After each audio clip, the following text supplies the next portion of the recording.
장 5절부터 22절까지의 말씀을 이제 봉독합니다. 하나님의 말씀을 경청하십시오.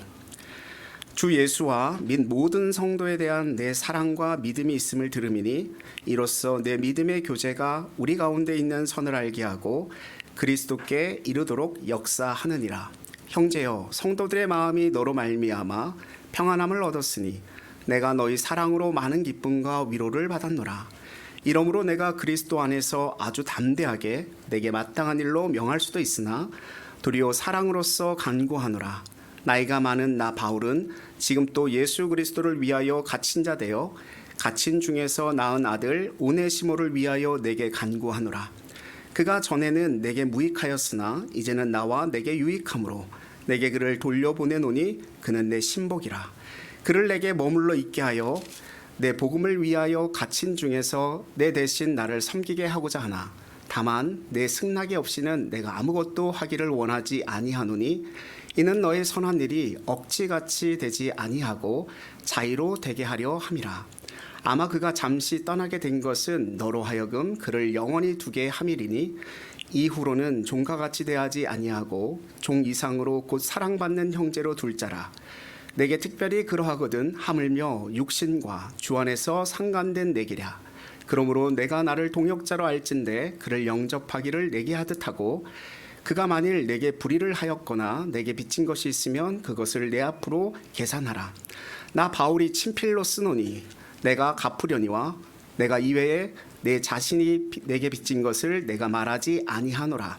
오 형제여, 나로 주 안에서 너로 말미암아 기쁨을 얻게 하고 내 마음이 그리스도 안에서 평안하게 하라.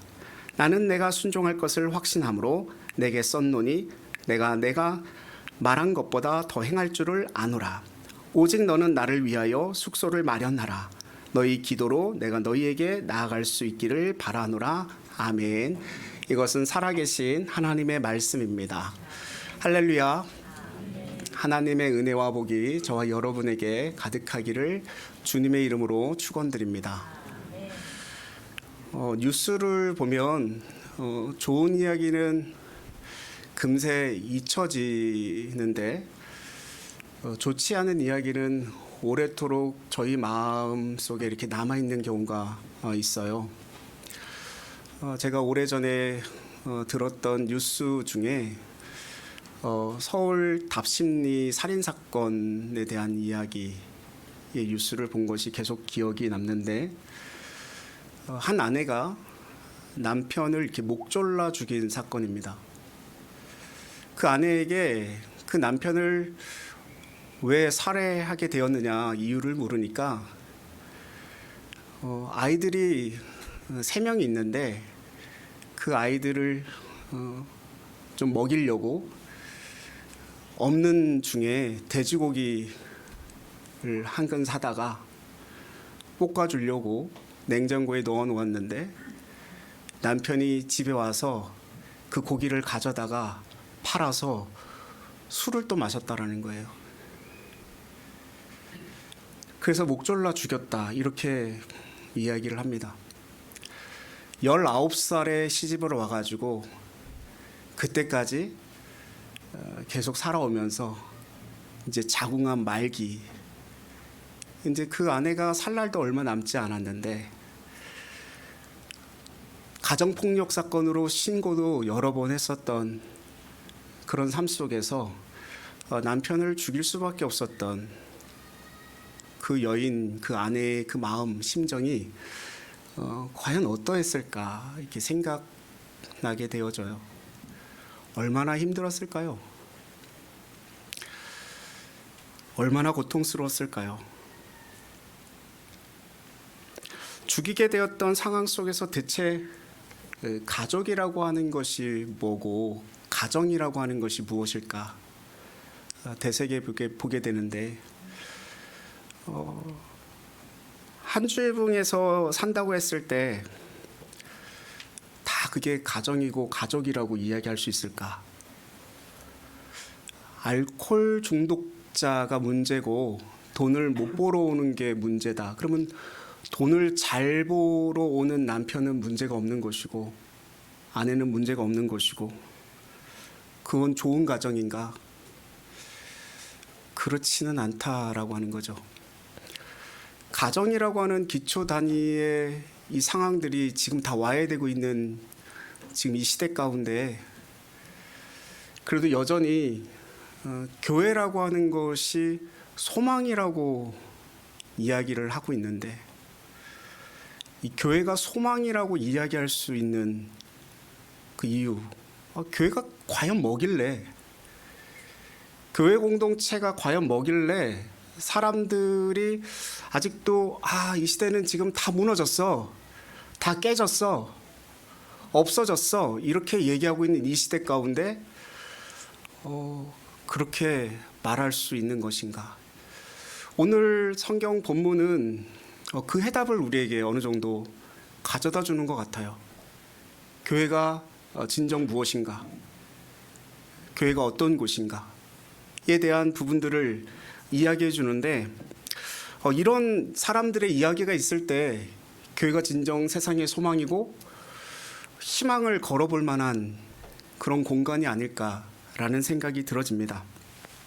먼저 본문을 둘러싸고 있는 상황을 저희가 좀 알아볼 필요가 있는데 이 편지를 쓰고 있는 사람은 사도 바울이죠. 그리고 이 편지 속에 나와 있는 주된 인물은 빌레몬이라고 하는 사람과 오네시모라고 하는 사람입니다. 오네시모는 예전에 그 빌레몬의 집에 노예로 살았던 사람인 것 같아요. 그때 당시에 노예는 그 어떤 사람의 재산과 같은 거였기 때문에 사람 취급을 받을 수 없는 그런 존재였다라고 하는 것이죠. 그런데 이유는 잘 모르겠는데 어느 날 그 주인의 집에서 탈출해서 떠나가서 살게 되어지고 그러다가 감옥을 가게 되었고 그 감옥에서 사도 바울이라고 하는 사람을 만나게 되고 사도 바울을 통해서 예수 그리스도의 복음을 받아들이고 전혀 다른 사람이 되어졌다. 그리고 이제 출소할 때가 되어진 거예요. 그게 지금 이 빌레몬서를 이렇게 쓴 이유인데 알고 봤더니 예전에 사도 바울이 복음을 선포하고 그 복음을 받아들여서 한 교회의 지도자로 섬기고 있는 빌레몬의 종이었던 것을 알고 난 사도 바울이 그 빌레몬에게 편지를 지금 쓰고 있는 이 상황인 거죠. 그게 빌레몬서인데 이 오네시모는 출소해가지고 노예인 것이 밝혀지고 노예로 잡혀 들어가면 어쩌면 그때 당시의 상황 속에서는 처형까지 당할 수 있는, 죽임을 당할 수 있는 그런 아주 위험한 상황 속에 놓여 있는 게 이 오네시모의 형편이었단 말입니다. 그래서 사도 바울이 이제 너의 주인에게로 가라 이렇게 이야기를 하는데 이게 보통 심각한 상황이 아니에요. 그래서 사도 바울이 오네시모를 보내면서 이 빌레몬이라고 하는 사람에게 무언가 할 말이 있는 것 같은데 그 전에 빌레몬에 대한 이야기를 먼저 이렇게 꺼내고 있음을 보게 됩니다. 5절 말씀 같이 한번 읽겠습니다. 5절입니다. 주 예수와 및 모든 성도에 대한 내 사랑과 믿음이 있음을 들음이니 아멘. 빌레몬이라고 하는 사람이 어떤 사람인지에 대한 것을 사도 바울이 소문으로 들었다. 어떤 사람이냐? 사랑과 믿음이 있는, 많은 사람들에게 소문이 날 정도로 그 믿음의 어떤 증명된 삶을 살았던 그런 사람이라는 거예요. 그러면서 6절에서도 믿음의 교제라고 말하는데 교회 안에 있는 그리스도인이 보여주는 믿음의 교제 속에 최고의 선, 그 사랑, 믿음, 그것이 무엇인지 사람들로 하여금 알 수 있도록 보여지는 사람, 증명된 사람, 그 사람이 누구라고요? 빌레몬이라고 하는 사람이라고 말하고 있습니다. 그리고 7절에 이렇게 말하고 있는 거예요. 같이 한번 7절 말씀 같이 한번 읽습니다.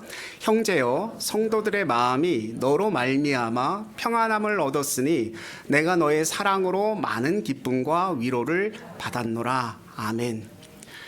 교회의 지도자였던 빌레몬의 삶을 통해서 소위 은혜 받았다라는 것, 그러니까 은혜를 받았다라고 하는 것은 기쁨이 되고 위로가 되는 것, 힘이 되었다라고 하는 것을 말합니다. 누구로 말미암아 그렇게 되었다고 합니까? 너로 말미암아. 그 너가 누구예요? 빌레몬으로 말미암아. 이게 엄청난 축복 아닙니까? 빌레몬으로 말미암아 기쁨과 은혜와 사랑이 충만하였더라. 모든 사람들이 은혜를 입었더라. 이렇게 말하고 있어요. 너로 말미암아, 그대로 말미암아. 저와 여러분이 그대로 말미암아 기쁨과 위로가 되고 은혜의 삶을 살게 됐습니다라고 하는 말을 들으십니까? 아니면 너를 보니까 네가 믿은 예수, 그 교회는 다니고 싶지도 않고 네가 믿고 있는 그 예수님이라고 하는 작자 내가 믿고 싶은 마음도 없어, 이런 소리를 들으십니까? 저와 여러분은 어느 쪽에 이렇게 속해 있으십니까? 성경이 말하는 빌레몬, 너로 인하여 사람들이 기쁨을 얻고 은혜를 받고 평안을 얻는다. 저와 여러분이 이런 사람이 되어야 되지 않겠습니까? 이런 사람이십니까? 그게 그리스도인이잖아요. 적어도 교회 다니는 사람은 그래야 되지 않겠습니까? 사람들은요, 보이지 않는 하나님을 알 수 있는 다른 방법이 없습니다. 죄로 인해서 부패한 사람이 영이신 하나님을 어떻게 볼 수 있겠어요? 성경을 읽어도 잘 와닿지도 않는데, 무슨 이야기 하는지도 잘 모르겠는데 뭘로 알 수 있겠어요? 어느 그 중학교 학생은 예배를 드리고 가면서 저한테 그런 말을 하더라고요. 외계어를 듣는 것 같다고. 뭐가요? 이 설교 시간에, 이 설교가. 그런 사람에게 하나님이 누군지를, 하나님이 어떤 분이신지를 어떻게 볼 수 있겠어요? 절대 볼 수가 없죠. 근데 무엇을 통해서 알 수 있다라는 거예요? 너로 말미암아. 저와 여러분으로 말미암아 하나님이 보여진다는 것이고요, 저와 여러분으로 말미암아 예수 그리스도가 누구신지 알게 되어진다는 거예요. 이거 참 귀한 은혜 아닙니까? 교회는요, 그래서 실천되는 사랑, 그 믿음을 보여주는 곳입니다. 저와 여러분이 그 하나님의 사랑을 믿음으로 실천하여서 많은 사람들에게 보여주고 증거되는 삶을 살아갈 수 있기를 바랍니다. 7절 말씀도 한번 보시면 사도 바울은 지금 한 교회 목사고 동역자를 뭐라고 부르고 있냐면, 빌레몬 목사님 이렇게 안 부르고 뭐라고 불렀어요? 형제여라고 불렀습니다. 저는 이 호칭 참 좋습니다. 제가 청년부 때 저희 그 청년부 담당 목사님이 제 어깨를 훅 잡으면서 규섭 형제, 소름이 끼치더라고요. 왜 소름이 끼쳐요? 그 형제라는 말이 그렇게 낯설어요. 왜 나를 형제라고 불러? 내 이름이 있는데. 근데 그 말을 교회 안에서 계속 듣다 보니까 너무 아름다운 말이에요. 형제요, 자매요. 이게 얼마나 좋은 말인지. 교회 안에 직분 참 많잖아요. 목사님도 있고 장로님도 있고 권사님도 있고 집사님도 있고. 근데 그 호칭이 뭐 좋긴 하지만 그거보다 훨씬 좋은 호칭은 성도요, 형제요, 자매요, 이거 아닐까 생각이 되어지거든요. 근데 16절에도 보면 오네시모를 뭐라고 부르냐면 사랑받는 형제로 둘자, 이렇게 부릅니다. 그러니까 오네시모를 더 이상 도망친 노예가 아니라 어떤 존재예요? 그리스도 안에서 새로운 존재, 형제라고 보고 있어요. 어떤 존재가?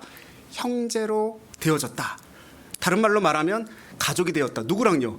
빌레몬과 오네시모가. 어떤 관계였는데요? 주인과 종의 관계였는데 형제라고 불러요. 세상에서는 아직도 도망친 노예지만 그리스도 안에서는 형제가 되었다는 말입니다. 빌레몬 그대도 형제고 오네시모도 형제다. 그 이유를 뭘로 삼냐면 10절 말씀 한번 보십시오. 같이 한번 10절 말씀 읽겠습니다. 갇힌 중에서 낳은 아들 오네시모를 위하여 내게 간구하노라. 아멘. 사도 바울 입장에서 보면 빌레몬이라고 하는 이 지금 교회 지도자도 영적으로 낳은 아들이고, 이 오네시모, 지금 빌레몬의 종 노예로 살았던 이 오네시모도 사도 바울이 볼 때는 영적으로 낳은 아들이에요. 지금 두 사람이 다 아들이란 말이에요. 그러면 내 아들이니까 둘 다 어떻게 된 거예요? 형제가 되었다. 이렇게 사도 바울은 분명하게 말씀을 하고 있어요. 잃어버린 재산을 찾았는데 그게 형제라는 겁니다. 빌레몬과 오네시모가 새로운 가족 관계를 이루게 된 거예요. 15절에도 보면 이렇게 말해요. 아마 그가 잠시 떠나게 된 것은 너로 하여금 그를 영원히 두게 함이라. 이거 전혀 세상과는 다른 새로운 방식의 계산법 아닙니까? 이게 교회 아닌가요? 도망친 죄인을 용서하는 수준이 아니라 그냥 가족으로 받아들이는 곳, 어떠한 신분이든지 간에 교회 안에서 한 가족이 되어지는 것, 이게 교회입니다. 근데 사도 바울은 상상 이상의 말을 또 해요. 17절 말씀도 한번 같이 한번 읽어보겠습니다. 17절입니다. 그러므로 내가 나를 동역자로 알진대 그를 영접하기를 내게 하듯 하고 아멘. 아니 지금 오네시모를 그냥 형제로 받아들이라고 해도 이걸 받아들일까 말까인데, 근데 뭐로 받아들이라고 얘기해요? 나를 영접하듯이 내게 하듯. 빌레몬에게 사도 바울은요 영적 아비 중에 아비예요. 목사 중에 목사예요. 오늘날로 말하면 저희에게 있어서 목사 중에 목사라고 불려지는 뭐 한경직 목사님이라든지 또는 뭐 옥하는 목사님이라든지 이런 분이란 말이에요. 어떻게 나의 종이었던 나의 노예였던 오네시모를 그 목사님과 같은 모습으로 바라볼 수 있게 받아들일 수 있냐라는 거죠. 근데 사도 바울은 지금 그걸 얘기하고 있어요. 자기를 대하듯이. 이게 말이 되나? 근데 이 이유를 12절에 이렇게 말합니다. 같이 한번 12절 말씀 읽습니다. 내게 그를 돌려보내노니 그는 내 신복이라. 아멘. 성경을 자세히 읽어보면요 거기 각주가 하나 달려 있습니다. 그 신복이라고 하는 것에 1이라는 각주가 대부분의 성경책에 달려 있을 텐데, 이게 한글 번역의 한계라고 생각이 들어지거든요.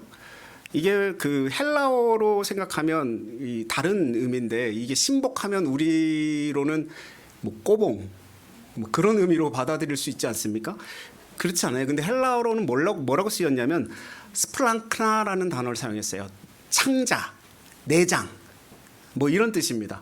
그러니까 이것을 의역하면 내 심장이다, 이런 말과 같은 말이에요. 그러니까 지금 오네시모는 나의 심장이니, 내 심장을 지금 너에게 보내니 나와 같이 대해라, 이렇게 말하고 있는 것입니다. 이보다 더 큰 용서와 용납이 어디 있겠어요? 이게 가능할까요? 이게 가능한 사람이 있었죠. 사랑의 원자탄이라고 불리는 손양원 목사님. 자기 아들을 죽인 살인자를 자기의 양자로 삼아서 아주 정성껏 키워서 그분이 또 목사님이 되어진 일화를 우리는 잘 알고 있습니다. 이거는 뭐 엄청난 수준이잖아요. 그냥 단순한 용서 수준을 뛰어넘는 것. 근데 이것을 빌레몬에게만 보내는 것이 아니라 1절, 2절에 보면 거기에 있는 많은 사람들에게, 그리고 우리 모두에게 보내는 편지라는 거예요. 우리 모두가 듣고 순종해야 되는 하나님의 말씀인 것입니다. 그러니까 참된 교회는 용서와 가족됨이 나타나야 한다는 것입니다. 죄송하지만 이게 진짜 교회예요. 이게 정말 교회입니다. 8절에 보면요, 사도 바울은 명령할 권한이 분명히 있다고 말을 합니다. 그런데 안 하는 이유가 뭐예요? 그리스도의 사랑 때문에. 내 위치가 있고 내 나이가 있는데 명령할 권한이 있는데 나는 명령하지 않겠다, 내게 권하노라, 그렇게 말을 하는 거죠. 심지어 14절 말씀 보십시오. 같이 한번 14절 말씀 또 읽겠습니다.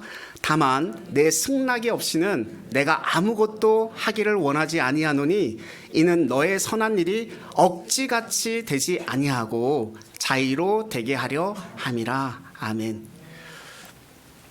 교회 안에서는요, 하나님의 일은 어떤 위치로 또는 나이로 권한으로 명령하는 일이 아닙니다. 교회 안에서는 건면하고 자원하고 기쁨으로 할 때 하나님 나라의 의미가 있는 겁니다. 누군가가 신분과 위치와 나이로 명령을 했다고 했을 때 그것은 영광과는 거리가 좀 먼 것일 수 있죠. 즉 교회는 세상 방식과는 거리가 있습니다. 하나님의 새로운 법칙이 지배하고 다스려지는 나라지 세상에 사는 나이 순으로 또는 신분 순으로 직장에서 위치 순으로 명령 순으로 하는 그런 나라는 아니라는 거예요. 한국 사람들의 좀 습성 중에 하나가 그거 아닙니까? 연세 있으신 분들은 좀 잘 헤아려 들으셨으면 좋겠는데 이렇게 뭔가 대화를 나누다가 뭔가 의견을 나누다가 막히면 하시는 말씀이 뭡니까? 이 나이도 어린 것이 이런 말이 꼭 나와요. 왜냐하면 내가 나이가 이만큼 들었는데 내가 가지고 있는 지식과 내가 가지고 있는 경험과 내가 이때까지 가졌던 많은 것들이 있는데 어딜 감히 지금 얘기하려고 그래. 뭐 이런 식으로 나이로 누르려고 하는 그런 부분들이 분명히 존재한다라는 것이죠. 근데 이게 하나님의 나라 가운데 그게 존재하는 것이 아니라는 겁니다. 나이 어린 사람이 말하는 것이 순리일 수 있고요. 그것이 하나님의 법칙일 수도 있고요. 연세가 있으신 분이 나이가 많으신 분이 말씀하시는 것이 진리일 수 있는 거예요. 그게 꼭 순서대로 정리되어지는 것은 아니라는 겁니다. 이게 성경이 말하는 교회입니다. 그럼 우리가 그것을 뛰어넘을 때 정말 교회가 세상의 소망이 될 수 있지 않겠습니까? 그런데 세상이 하는 것을 교회에서 똑같이 하고 오히려 더 많이 해요. 교회 와서. 그러면서 어떻게 교회가 세상의 소망이 된다라고 말을 감히 할 수 있겠습니까? 교만한 거죠. 교회는 강압적으로 하는 것이 아닙니다. 존중과 섬김이 있는 거예요. 따라서 오늘 본문은 우리에게 참된 공동체의 모습을 보여줍니다. 참된 공동체는 존중과 섬김이 나타나야 한다는 거죠. 신앙생활을 하면서 우리 예안교회에서 또는 예안교회 목장에서 기관이나 선교회에서 내가 속한 공동체에서 이러한 모습들이 나타나고 있으십니까? 아니면 언니가 말하니까 들어. 참 나이도 어린 게 버릇도 없다. 이런 모습이 여전히 우리 안에 나타나고 있으십니까? 만약에 그렇다면요, 내 몸은 교회 안에 머물러 있지만 나는 여전히 세상 방식으로 교회 안에서 살고 있는 거죠. 나라고 하는 존재는 속사람이 변화되지 않은 채 세상의 가치관과 사고방식을 그대로 가져와서 교회 안에 머물러 있지만 그 생각과 그 가치관에 머물러 있는 그 사고방식으로 그 순리대로 교회 안에서도 그렇게 생활을 하고 있는 것입니다. 교회는요, 서로에 대한 깊은 존중과 배려, 순종과 자발적 섬김이 있는 공동체여야 하는 것입니다. 근데 참 재밌는 표현을 사도 바울이 하고 있는데 11절 말씀 한번 읽어보겠습니다. 같이 한번 읽겠습니다. 11절입니다. 그가 전에는 내게 무익하였으나 이제는 나와 내게 유익함으로. 아멘. 이것을 처음 읽었던 사람들은 헬라어로 된 편지를 보냈을 거란 말입니다. 약간의 언어 유희가 이렇게 들어가 있는데 오네시모라고 하는 원래의 뜻은 쓸모 있는, 유익한 이런 뜻을 가지고 있습니다. 그러니까 이 오네시모가 빌레몬의 집에 있을 때 노예로의 삶을 살아갈 때 참 쓸모 있는 사람이었던 것 같아요. 일을 잘하니까. 근데 이 오네시모가 그 집을 벗어나고 도망을 갔을 때 쓸모 없는 존재가 되어진 거죠.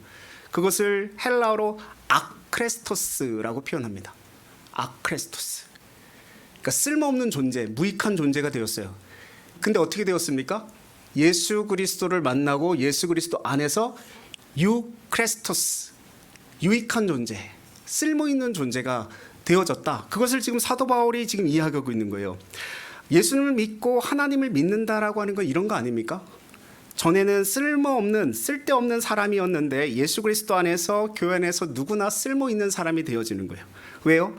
우리가 믿고 거듭남으로 인하여서 예수님이 성령을 선물로 주시고 은사를 부어주심으로 그리스도의 몸된 교회를 세우기 위해서 우리 한 사람 한 사람이 다 아무데나 쓸모없는 사람이 아니고 다 있게 쓸모 있게 하나님께서 세우시고 부르셨고 그렇게 만들어 가시기 때문에 지금 이 교회 안에서도 다 자기의 역할들을 감당하고 있는 거 아닙니까? 그래서 이 세상에서는 나는 참 쓸모없는 사람이야, 무익한 존재야, 내가 어딜 가서 뭘 할까 좌절하고 포기하고 넘어지는 그런 사람들이 교회에 와서 내가 쓸모있는 사람이구나, 뭔가 할 수 있는 일이 있는 사람이구나, 이렇게 여길 수 있는 거 아니에요? 이게 교회 아닙니까? 그래서 그런 의미에서 교회가 세상 사람들에게 너무나 귀한 것이죠. 여러분 스스로 쓸모있는 사람임을 믿으시기 바랍니다.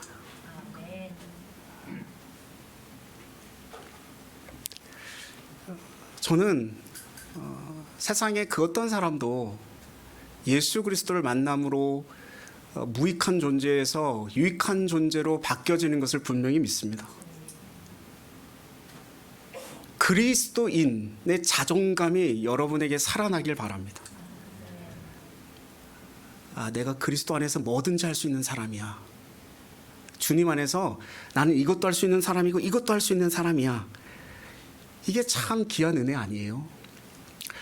그런데 이 정도로 대단한 것인데 18절에 보면 더 놀라운 제안을 지금 사도 바울이 하고 있어요. 18절 말씀 같이 한번 읽겠습니다. 그가 만일 내게 불의를 하였거나 내게 빚진 것이 있으면 그것을 내 앞으로 계산하라. 이게 무슨 말이냐? 예전에 오네시모가 빌레몬의 집에서 도망할 때 뭔가 빚진 게 있는 것 같아요. 물건을 훔쳐갖고 나왔는지 여비를 훔쳐갖고 나왔는지 뭔가 잘못을 하고 온 것 같습니다. 그 잘못을 사도 바울이 다 어떻게 해주겠대요? 갚아주겠대요. 그냥 받아들이는 거 아니야. 만약에 그런 것이 있다면 내가 다 갚아줄게, 이렇게 말하는 겁니다. 그뿐 아니에요. 19절에 보면 뭐라고 하냐면 너도 나한테 사랑으로 빚진 거 있지? 그거 내가 다 없는 것으로 해줄게, 이렇게 말합니다. 제가 이 말씀 준비하면서 참 쉽지 않았습니다. 죄송하지만 그 목사님들이 말로 살면 참 쉬워요. 강단에 올라와서 하나님 주시는 말씀 선포하고 내려가서 그냥 내 마음대로 살아가면 참 쉽습니다. 여기 계신 분들에게 사랑하십시오, 용서하십시오, 여러분 저 사람에게 빚진 것이 있으면 갚아주시는 그런 신앙의 삶을 살아가십시오 라고 선포하면 참 쉬운데 제가 말씀을 준비하면서 여기가 탁탁탁탁 걸려요. 나는 그런 사람인가? 사도 바울과 같은 그런 신앙과 믿음과 가족으로서의 모습을 보일 수 있는가? 제가 말씀을 준비하면서 생각해 보니까 저희 서울에 있는 아버지, 형님, 누님 또는 장모님 또 큰 처남댁 뭐 이렇게 생각해 보니까 1년에 한 4번 정도 만나요. 많이 안 만나더라고요.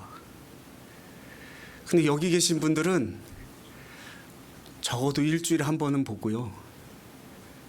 많이 뵈는 분은 일주일에 3번도 4번도 5번도 뵙고요. 정말 뭐 못 뵙는 분도 한 달에 한 번은 꼭 뵙거든요. 그럼 누가 가족인가? 누가 우리의 가족인가? 이렇게 생각해 보면 여기 있는 우리가 가족 아닙니까?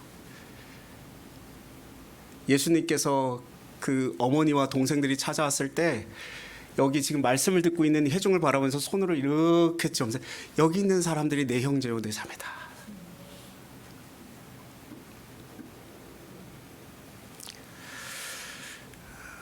내가 그런 삶을 살 수 있을까? 누가 빚을 졌는데 그 빚을 좀 갚아달라고 하면 제가 갚아줄 수 있을까? 쉽지 않더라고요. 저는 그 하나님 앞에 목회자로 소명을 받고 이 길을 걸을 때 제가 누려야 할 충분한 이득과 제가 받아야 할 많은 것들을 다 포기하고 내려놓고 그렇게 살아왔다라고 믿어왔어요. 지금까지 그렇게 살아왔고 앞으로도 그렇게 살 거고, 제가 손해보는 것, 제가 가지지 않는 것은 충분히 할 수 있는데 다른 사람의 빚까지도 내가 갚아줄 수 있는 그런 사랑이, 그런 믿음이 나에게 있는가? 그렇지 않더라고요. 죄송하게도. 그래서 저는 이 시간 여기 계신 모든 분들에게 그런 도전을 드리고 싶습니다. 우리 교회가 가족이라고 한다면 우리가 이 정도 믿음에까지 이르러야 되지 않겠습니까? 그리고 저를 위해서도 좀 기도해 주십시오. 제가 그런 사랑을 가진 목사가 되게 해달라고. 그런 목사로서의 어떤 본질, 사랑, 믿음, 그 은혜를 나누는 그런 목회자가 되게 해달라고 기도해 주시면 감사하겠습니다. 근데 이게 교회라는 거예요. 교회는 어떤 곳이냐면 그리스도의 사랑 안에서 사랑 때문에 형제가 되고 자매가 되고 가족이기 때문에 그냥 용서해라, 받아줘라, 이게 아니라 손해를 끼친 것이 있다면 그것까지도 갚아주는, 그게 진짜 가족이라는 겁니다. 여러분, 여전히 세상은요, 교회다운 교회를 볼 수 없다고 이야기합니다. 이런 교회가 없으니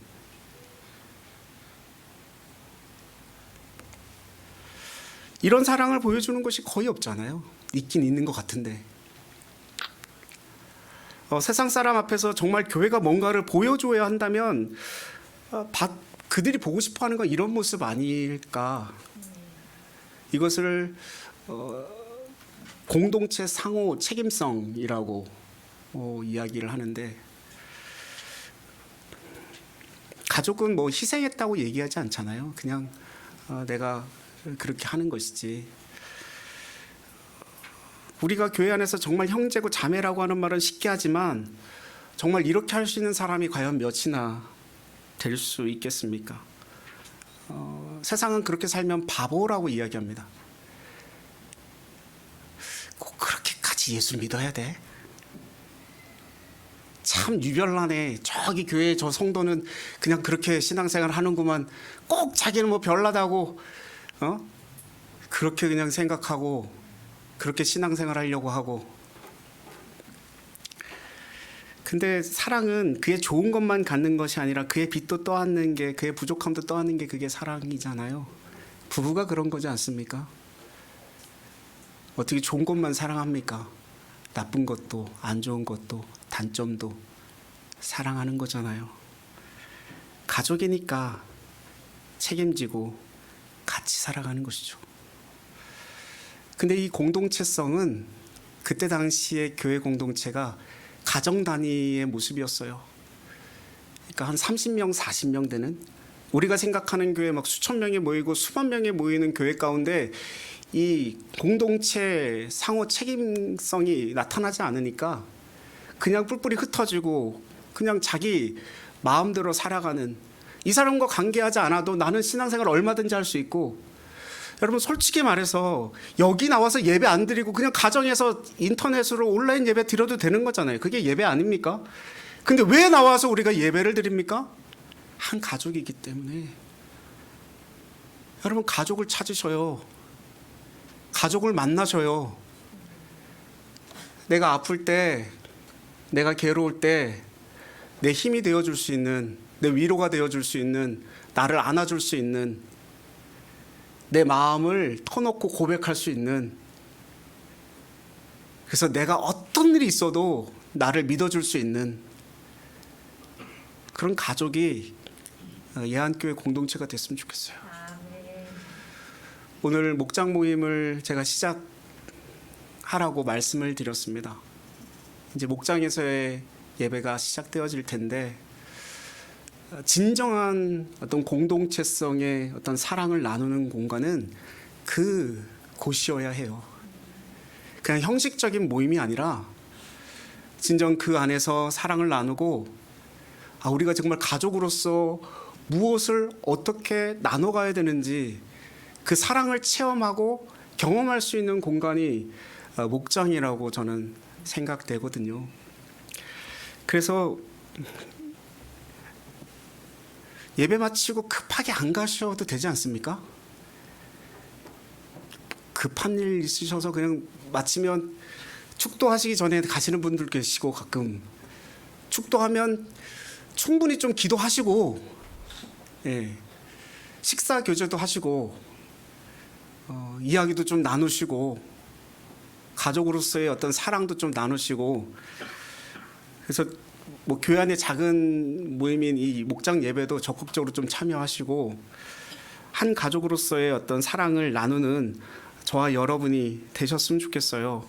그래서 이 시대 교회 속에 기초 공동체를 형성할 수 있는 교회가 이 예한교회였으면 좋겠습니다. 이 교회에 오신 것이 큰 하나님의 섭리고 복이라고 저는 여겨집니다. 제가 여러분을 만난 것이 복이고, 여러분이 저를 만난 것이 복이고, 그 은혜 가운데 우리가 사랑을 나눌 때 하나님이 정말 우리 안에서의 사랑을 경험하여서 우리가 그 사랑을 받은 자로서 세상에 그 사랑, 우리로 말미암아, 너로 말미암아 예수 그리스도의 사랑이 증거되고 많은 사람들에게 하나님을 알게 할 때 거기에 하나님의 나라가 아름답게 세워지지 않겠습니까? 한 가족임을 꼭 기억하시고 그 사랑을 나누는 저와 여러분 되기를 주님의 이름으로 축원드립니다. 우리 다 같이 일어나셔서 주 안에 우리 하나 같이 찬양하겠습니다. 이곳에 성령님이 함께 하십니다.